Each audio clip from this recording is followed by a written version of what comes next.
क्या आपने अपना लाइफ सिनेरियो लिखा है? आ, ऐसा लगता है कि आप में से कुछ ने अभी भी नहीं लिखा है ऐसा। फिर भी कुछ मायनों में जीवन परिदृश्य लिखना कुछ ऐसा हो सकता है जो डराने वाला हो। अ, बहुत से लोग कहते हैं कि आप अमीर नहीं बन सकते जब तक आप पहले अमीर बनने के बारे में नहीं सोचते। हालांकि एक कारण है कि लोग ऐसा नहीं करते हैं।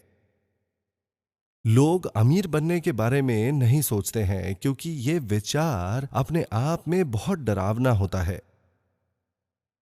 आपको डर हो सकता है जैसे क्या होगा अगर मैं सारी उम्मीद खो दूं, क्योंकि मैं इसके बारे में सोचने के बाद भी अमीर बनने में असफल रहा। आपको इस बात की भी चिंता हो सकती है कि लोग आपको नीचा क्यों देख रहे हैं, क्योंकि आप अपने आसपास के लोगों को ये बताकर अमीर बनने में असफल रहे हैं कि आप ऐसा करेंगे। ये कुछ ऐसे डर हैं जो आपको हो सकते हैं, जैसे कि अपने आप में अमीर बनने का विचार डरावना है। लोग अमीर बनने के बारे में सोचना भी नहीं चाहते। मैं ये नहीं कह रहा हूं कि लोग गरीब होना चाहते हैं, हर कोई अमीर बनना चाहता है, लेकिन लोग इसके बारे में सोचना नहीं चाहते क्योंकि उन्हें डर है कि वे सारी उम्मीद खो देंगे यदि वे पूरी आशा और सपने देखने के बाद भी इसे प्राप्त करने में असफल होते हैं। साथ ही अपने आसपास के सभी लोगों को बता रहे हैं। इस प्रकार भले ही विद्वानों का भी यही मानना है कि लोग अमीर क्यों नहीं होते,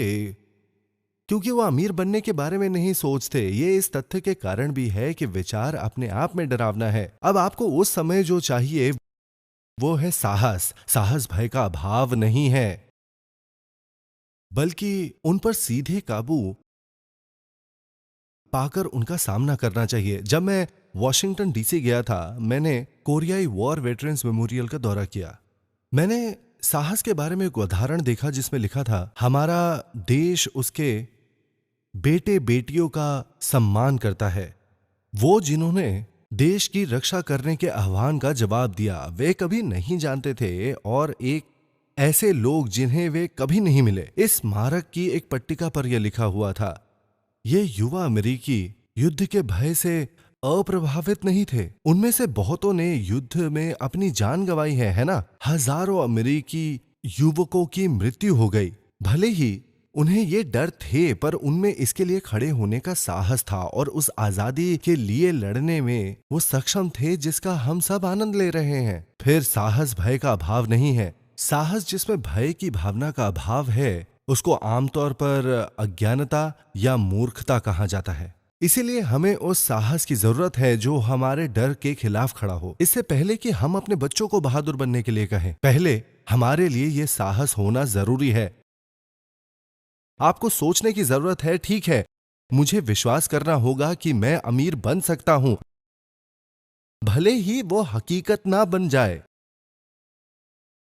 और असफल होने के डर के बावजूद आपको यह विश्वास करने की आवश्यकता है कि आप अमीर बन जाएंगे। आपको सोचना होगा कि सफलता संभव है। कुछ लोगों के आत्महत्या करने के कई कारण हैं। यद्यपि अनेक कठिनाइयों के कारण आत्महत्या कर लेते हैं। कई लोग ऐसा इसलिए करते हैं क्योंकि उनके पास कुछ भी नहीं है, या तो उम्मीद खो दी है या उम्मीद से डर रहे हैं। लोग आश्चर्य करते हैं उन्होंने आत्महत्या क्यों की। उन्होंने उस दृढ़ संकल्प को पुनर्निर्देशित करके जीना जारी क्यों नहीं रखा।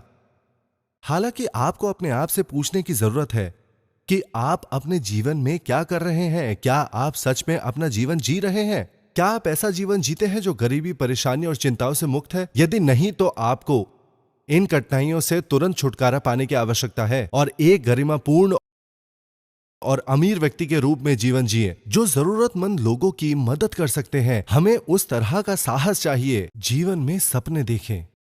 जो लोग सफल हुए हैं वे वहां इसलिए पहुंचे हैं क्योंकि उन्होंने सफलता के लिए सभी शर्तों को पूरा किया था। जब नेपोलियन हिल ने पड़ताल की दुनिया के सबसे सफल लोगों में से, उसे पता चला कि कुछ लोग गंभीर रूप से विकलांग हैं और यह कि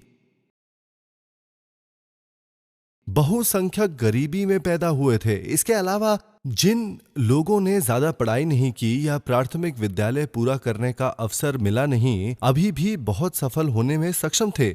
इस प्रकार सफलता के लिए शर्तें उतने महत्वपूर्ण नहीं हैं जितना आप सोच सकते हैं।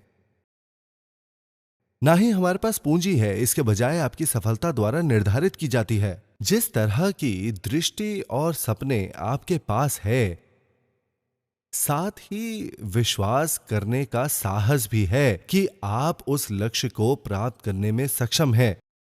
आपसे आपको न सिर्फ अपने सपने को धीरे धीरे बढ़ाना है, लेकिन सभी विवरणों को एडजस्ट और फाइन ट्यून भी करना है आपको। अब आप जो सपना देखें वो पहली बार में भद्दा लग सकता है, इस तथ्य के कारण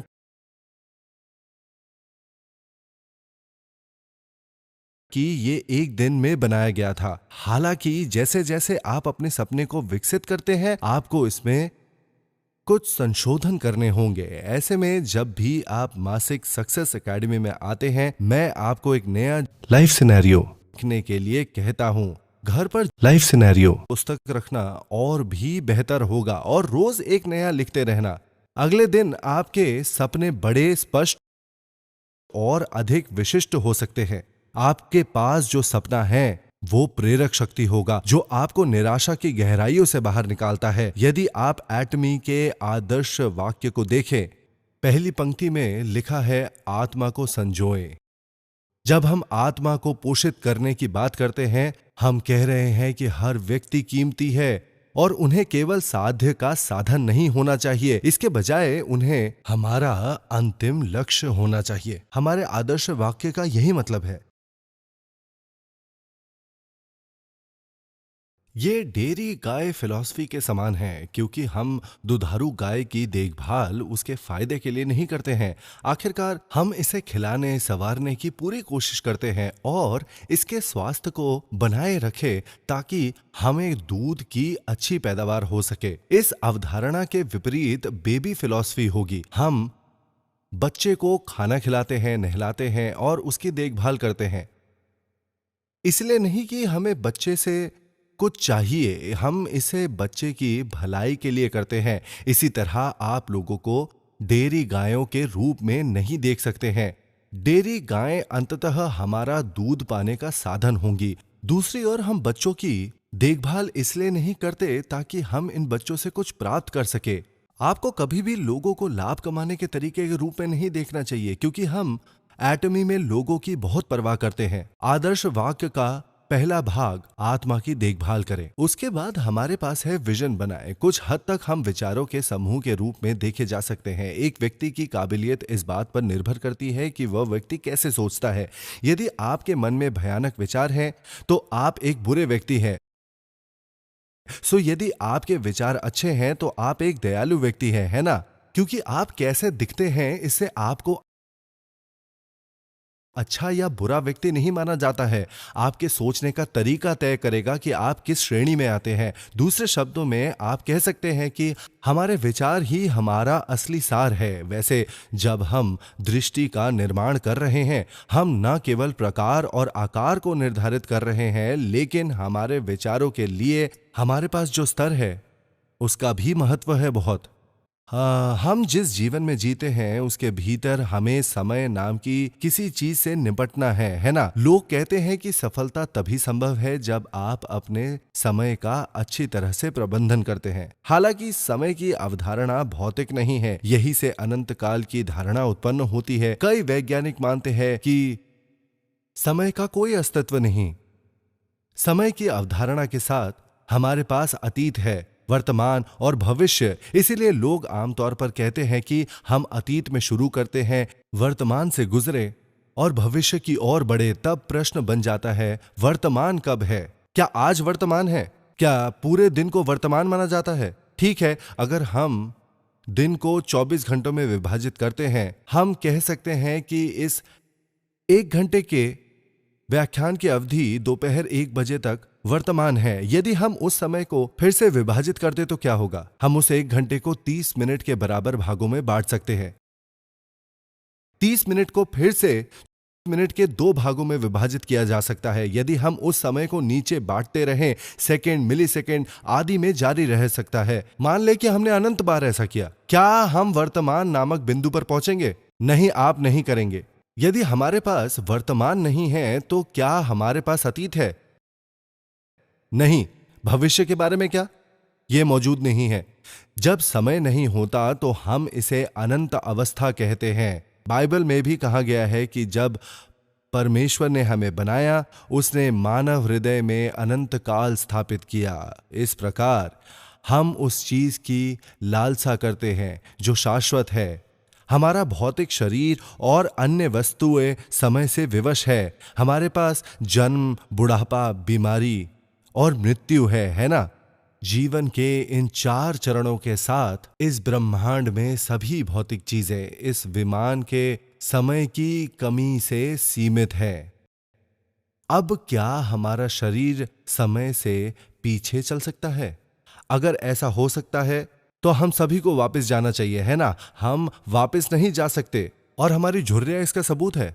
हम वापस जाना चाहते हैं लेकिन हम नहीं जा सकते। इस प्रकार हम समय को धीमा करने की कोशिश करते हैं, बस हम जो कुछ भी कर सकते हैं उसे डालने और लगाने से।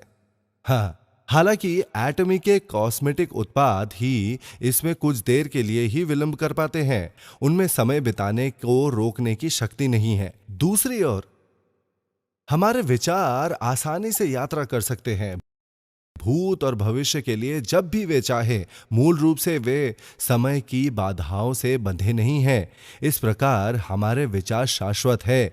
हम भूत और भविष्य की यात्रा करने में सक्षम हैं। हालांकि हमारे पास अपने अतीत को बदलने की ताकत नहीं है। हम अपना भविष्य बदल सकते हैं हमारी योजनाएं पहले से बनाकर। तो इससे पहले कि आपका भविष्य स्वयं आपके पास आए और इससे पहले कि आप अपने भविष्य के जूते में हों, आपको भविष्य में यात्रा करने की आवश्यकता है। सभी संभावनाओं को प्रबंधित करें और देखें जो भविष्य आप चाहते हैं उस पर निर्णय लें और आपके लिए वहां पहुंचना संभव बनाएं। आपका भविष्य आपके पास आएगा चाहे आप कुछ भी करें।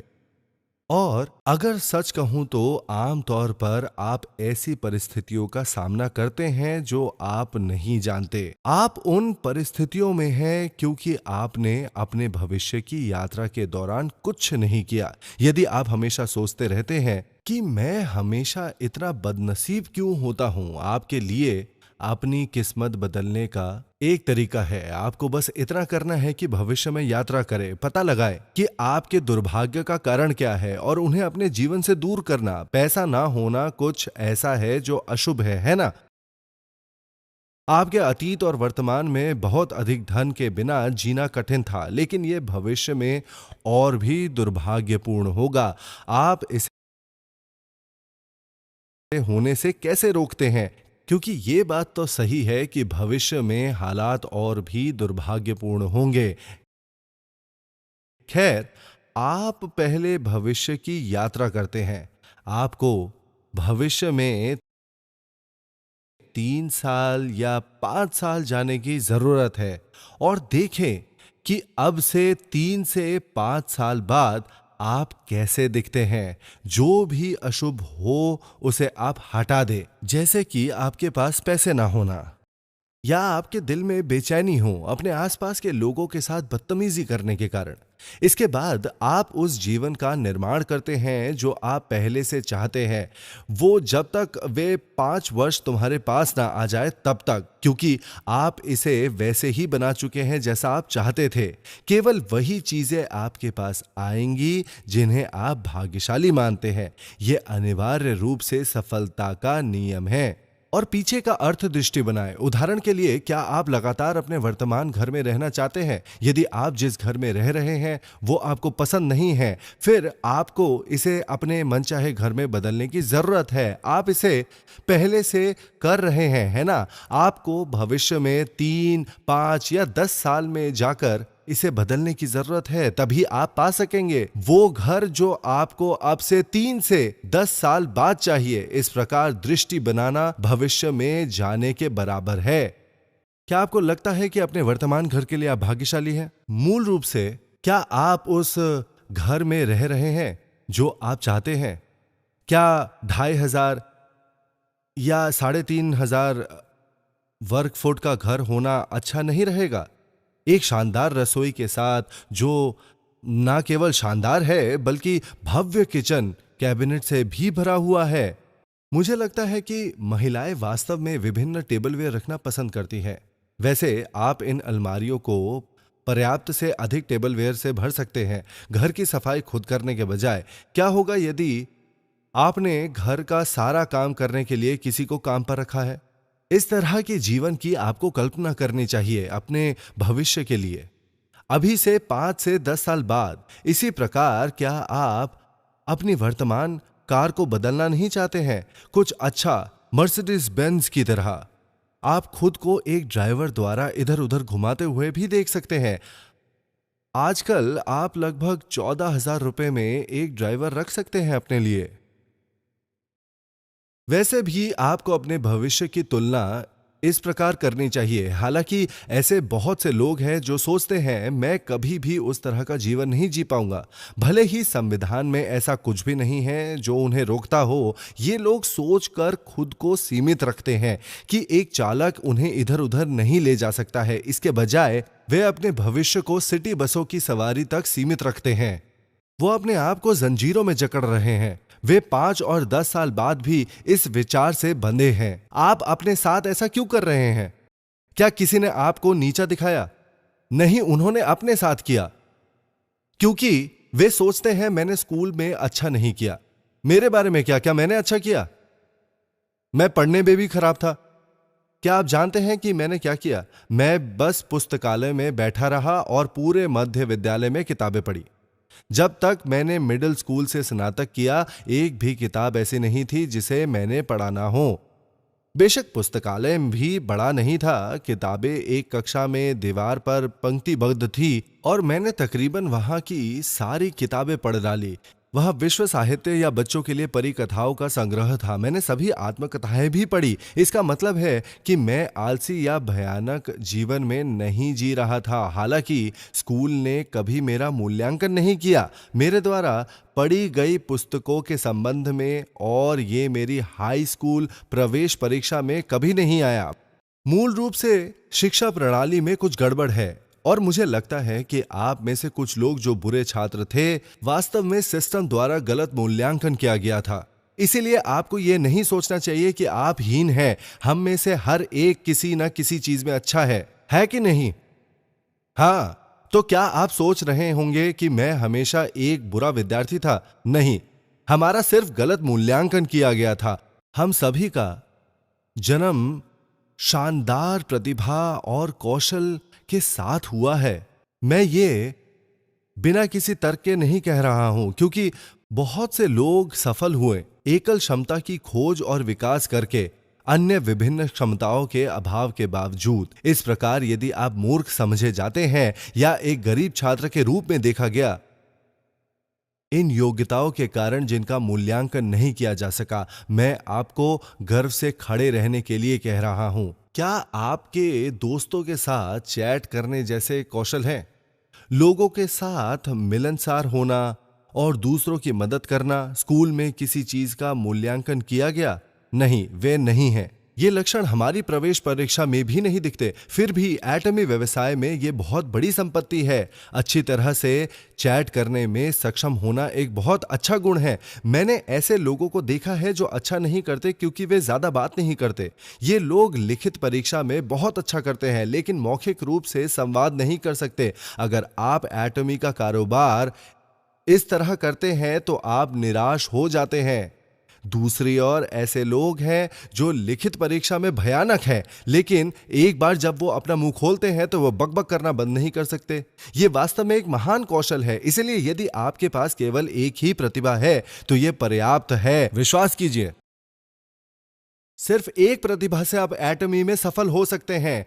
अपनी सफलता के बारे में सोचना शुरू कर दीजिए, क्योंकि आपको सपने देखने और विश्वास करने की जरूरत है कि आप सफल होंगे। इन प्रतिभाओं और कौशलों के बावजूद लोग सफल नहीं हो पाते क्योंकि वे सफल होने के बारे में नहीं सोचते। आपके पास वार्म हार्ट और विचार होने चाहिए, जैसे मैं वास्तव में दूसरों की मदद करना चाहता हूं, क्योंकि एटमी के साथ आपकी सफलता ऐसे महत्वपूर्ण कैपिटल पर निर्भर करेगी। ऐसे लोग हैं जो केवल अपने बारे में सोचते हैं। दूसरों की मदद करने के लिए वे जो कर सकते हैं करने के बजाय उन्होंने शुरुआत में मदद तो की होगी, लेकिन उन्हें लगा कि वे हार रहे हैं तो वे दूसरों की सहायता ना करने का निर्णय लेते हैं, है ना? ठीक है, आप एटमी में तभी सफल हो सकते हैं जब आप दूसरों की मदद करेंगे। अगर आप सेल्स मास्टर बनना चाहते हैं तो आपको अपने पार्टनर को से डायमंड मास्टर के रूप में विकसित करना होगा। दूसरों की सहायता किए बिना आप यहां पर सफलता अर्जित नहीं कर सकते। आप एटमी में बहुत सफल व्यक्ति बन सकते हैं। यदि आप एटमी में सफल होना चाहते हैं तो आपको अपने तरीके बदलने होंगे। आपको विश्वास करना होगा कि आप सफल होंगे। उस विचार से डरने के बजाय मुझे पता है कि यह एक डरावना विचार हो सकता है, क्योंकि मैं भी डरता था। मैं कैसे डर नहीं सकता था जब मैं ऐसी बात कर रहा था कि एटमी एक वैश्विक कंपनी होगी जहां आपको 36 लाख प्रति माह कमाने में मदद करूंगा। मैं आपको एक लग्जरी कार दूंगा, आपको 1 करोड़ 80 लाख रुपए नगद मिलेगा, यहां तक कि 6 करोड़ रुपए नगद भी मिल सकता है जब मेरे पास कुछ नहीं था। क्योंकि मैं मूर्ख नहीं हूं, मैं बहुत डरता था। मैं जानता था कि यह संभव नहीं होगा। मुझे मालूम था यह मुश्किल था। हालांकि क्योंकि 1% संभावना थी, मैंने अपने आप से कहा कि मुझे उस संभावना पर बने रहने की जरूरत है। इस तरह से एटमी हुई। इसी तरह से एटमी की शुरुआत हुई।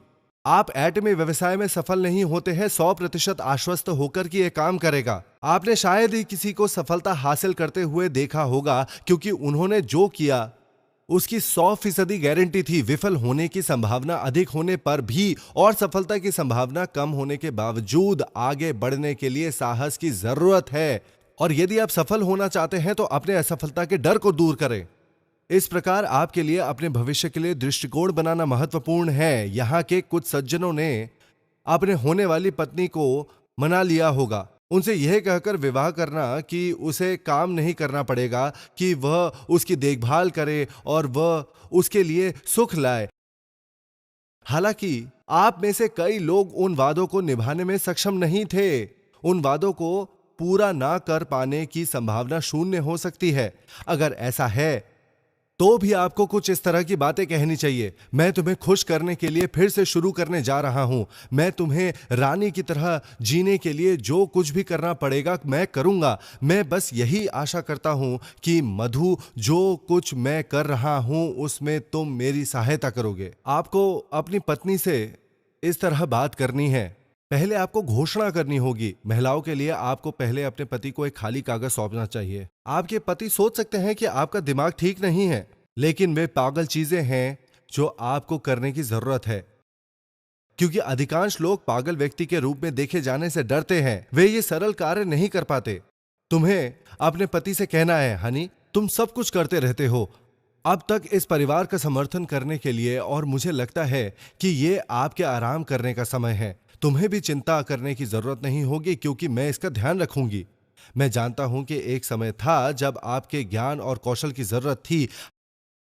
हालांकि समय बदल गया है और पुरुषों के घूमने के लिए कम जगह है, क्योंकि ये बात आ गई है। मुझे लगता है कि मैं बेहतर अनुकूल हो सकता हूं। अगर आप अपने पति से इस तरह बात करती हैं, क्या आपको नहीं लगता है कि वे आपसे ये शब्द सुनकर खुश होंगे? इसीलिए दूसरे से ये बात करना जरूरी है। आप ये कहकर जारी रख सकते हैं, जो कार आप चाहते हैं उसे लिख लें। मैं इसे बना लूंगी ताकि आपको 3 साल बाद काम ना करना पड़े। आपको जीवन भर काम नहीं करना पड़ेगा। अब तक आपने जो भी काम किया है वो काफी है। अब से आप अपनी मर्जी से जीवन जी सकते हैं। आप मछली पकड़ने जा सकते हैं या यात्रा पर जा सकते हैं, या आप चाहे तो लंबी पैदल यात्रा पर भी जा सकते हैं। आप जो चाहते हैं कर सकते हैं। हालांकि आपको केवल बर्तन धोने और 3 साल तक साफ करने में मदद करने की आवश्यकता है। क्योंकि मैं बहुत बाहर रहूंगी, आपको बच्चों की देखभाल भी करनी पड़ेगी। वे कुछ बातें हैं जो आपको कहनी चाहिए। फिर से, यदि आप दृष्टिकोण बनाना चाहते हैं, आपको भविष्य में जाना होगा और अपने भविष्य के बारे में अपनी छवि बदले, ताकि केवल वही चीजें आप तक पहुंचे जो आप चाहते हैं। हालांकि यदि आप भविष्य में भी नहीं जाते हैं, आप उन सभी अशुभ चीजों का सामना करेंगे जो आप अपने जीवन में नहीं चाहते हैं। यदि आप अभी दुखी थे, तो आपका दुख बढ़ता ही जाएगा। हर साल जब तक आप नहीं जानते कि अब से 10 साल बाद आपके साथ क्या होगा, आपको पता नहीं चलेगा कि आप जीवित रहेंगे या आपके पास रहने का पर्याप्त खर्च होगा। ऐसा होने से पहले आपको भविष्य में 3 से 10 साल की यात्रा करनी होगी। वह जीवन बनाएं जो आपका भविष्य स्वयं जी रहा होगा, और भविष्य को अपनी हकीकत बना ले। यह दृष्टि बनाने का आधार है। उसके बाद आपको विश्वास का पालन करना है, जो उस दृष्टि से ऊपर मजबूती से खड़े होने के बारे में है। जीवन में हमारी वर्तमान वास्तविकता है। हम अपने लिए भी लक्ष्य निर्धारित करते हैं। हमारा लक्ष्य संतुलित जीवन पाना है ना? हम एक संतुलित जीवन जीना चाहते हैं, जहां हम अच्छी तरह जीते, प्यार सीखे और जीवन में योगदान करते हैं। यही भाग्य और भाग्य का जीवन है जो हम चाहते हैं। एक बार जब हम इसे अपना लक्ष्य बना लेते हैं, तो हमें अपना सर्वश्रेष्ठ प्रदर्शन करना होता है इस सपने को हकीकत में बदलने के लिए। इसीलिए सभी अप्रत्याशित बातों को नकारना जरूरी है। जैसे जैसे हम भविष्य की ओर बढ़ते हैं, ये हमारे रास्ते में आते हैं। इस प्रकार विश्वास के बाद हमारे लक्ष्य के प्रति दृढ़ रहने के बारे में है। अब विश्वास का मतलब दृश्य पर विश्वास करना नहीं है। बाइबल में कहा गया है कि हम अपनी आंखें उस पर नहीं लगाते जो दिखाई देती है। इसके अलावा विश्वास सब अनदेखी के पीछे सच है। वर्तमान में हम अपने लक्ष्य और सपने नहीं देख पा रहे हैं, हालांकि हमें विश्वास रखने और उन्हें अपनी वास्तविकता बनाने की आवश्यकता है। इसीलिए हम विश्वास का पालन करें, अपनी दृष्टि में दृढ़ रहकर और इसे अपनी वास्तविकता बनाकर। हम अपनी वास्तविकता और सपने के बीच की खाई को खत्म करके ऐसा करते हैं। बहुत से लोग एक पल के लिए उनकी दृष्टि में खड़े हो जाते हैं, लेकिन एक बार जब वे मुश्किल का एक संकेत भी सामना करते हैं, वे अपने सपनों को नीचे गिरा देते हैं और ये एक बड़ी समस्या बन जाती है। वे सोचते हैं, मैंने पहले ये और वो करने के बारे में सोचा था, लेकिन मुझे लगता है कि सामान्य होना बेहतर होगा। मुझे समझाए कि एक साधारण जीवन कैसे महान होता है। मैंने पहले एक साधारण जीवन जिया है और मुझे इससे घृणा थी। उनका सपना एक साधारण जीवन जीने का नहीं था। उनका लक्ष्य कुछ और था, लेकिन उनका जीवन सामान्य हो गया। उन्होंने यह कहकर अपने आप से झूठ बोला कि औसत जीवन उनका सपना है। क्या आपको लगता है कि लोग सामान्य जीवन जीने के लिए अपना लक्ष्य निर्धारित करते हैं? यदि उन्होंने किया, तो वे लोग झूठ बोल रहे हैं। तुम्हें इस तरह झूठ नहीं बोलना चाहिए या अपने आप को धोखा नहीं देना चाहिए। आप शायद पसंद ना करें, वर्तमान वास्तविकता में आप हैं, भले ही आपकी बदकिस्मती वास्तविकता हो। आपको इसे यहां लाने की जरूरत है। ऐसा आप विश्वास का पालन करते हुए और अपने लक्ष्य के ऊपर खड़े होकर करते हैं। फिर भी यह केवल संभव है जब आपके मन में संतुलित जीवन का चित्र स्पष्ट हो। इसी तरह से आप विश्वास का पालन करें और आगे बढ़ते रहें। उसके बाद आपको अपने सपनों को साकार करने के लिए विनम्रता की जरूरत है। यदि आप दूसरों से बात करते हैं तो आपका अभिमान आहत होता है। इसका मतलब है कि आप में कोई विनम्रता नहीं है। आपको उस घमंड को दूर फेंकना होगा यदि आप महान लोगों की तरह बनना चाहते हैं। इसीलिए आपको विनम्रता से सेवा करने की आवश्यकता है। हालांकि यदि आप विनम्रता से सेवा करना चाहते हैं तो आपको साहस की आवश्यकता है। तब भी जब हालात आपके खिलाफ हो, साहस संभावना की सबसे छोटी संभावना पर विश्वास करने के बारे में है। आपके असफल होने और आगे बढ़ने के डर के बावजूद आपको जिस विनम्रता की आवश्यकता है, वो इसी साहस से आती है। जब आप कुछ करने की प्रक्रिया में हो और आप सबसे नीचे हैं, आपको पूरी तरह से सतर्क रहने की जरूरत है। अन्यथा आपके पास बाद में बात करने के लिए कुछ नहीं होगा यदि आप नहीं करते हैं ऐसा। क्या आप जानते हैं कि एक अच्छी सफलता की कहानी क्या होती है? एक अच्छी सफलता की कहानी में यह शामिल होना चाहिए कि किस प्रकार का दयनीय परिस्थितियों का सामना आपको सफल होने के लिए करना पड़ा है।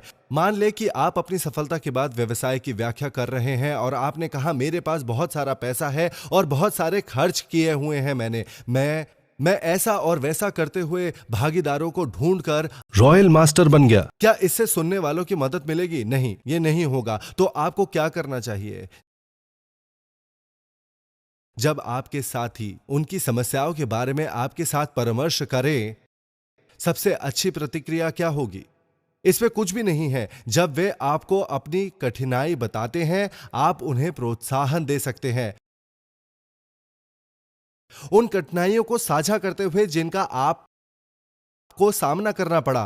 तो आपका प्रारंभिक बिंदु कहां होना चाहिए? यदि आप एक महान नेता बनना चाहते हैं, आपका प्रारंभिक बिंदु जितना अधिक दयनीय और दयनीय है, एक महान नेता बनना उतना ही आसान है। इस प्रकार आप परामर्श और प्रोत्साहन देने में सक्षम होंगे। कोई भी व्यक्ति जो आपके पास मदद के लिए आता है, यदि आप प्रायोजक होते तो क्या होता? अनुकूल परिस्थितियां होने के कारण कौन सफल हुआ? यदि कोई कठिनाई से आपके पास आए, आप केवल इतना कह सकते हैं, ओ ये कठिन होगा। इस प्रकार यदि आप वास्तव में एक अच्छे नेता बनना चाहते हैं, आपको अपने रास्ते से लड़ने की जरूरत है। सबसे चरम और कठिन परिस्थितियां असल में संघर्ष करते हुए बिताया हुआ समय होता है और यही बात जीवन का मूल सत्य है। सेल्स मास्टर बनने से पहले की अवधि सबसे कठिन होती है।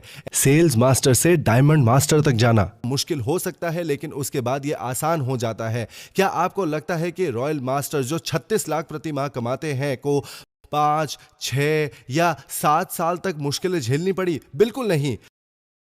वे शुरू में संघर्ष करते थे, ठंडे बाजार में निकल गए और फिर उन लोगों से बात करना शुरू किया जिन्हें वे नहीं जानते थे। आपको ये, वो और जो कुछ भी आप सोच सकते हैं उसे आजमाने की जरूरत है। बहुत पहले की बात नहीं है। मेरे एक कर्मचारी ने मुझसे पूछा, मिस्टर पार्क, मैं मुश्किल स्थिति में हूं जिससे मैं बाहर नहीं निकल पा रहा हूं, मुझे क्या करना चाहिए? मैंने कहा, इसे जो आवश्यक है वो करो। यदि आपके पास जाने के लिए और कोई जगह नहीं है, आपको अपने दम पर बाहर निकलने के लिए हर संभव प्रयास करने की आवश्यकता है।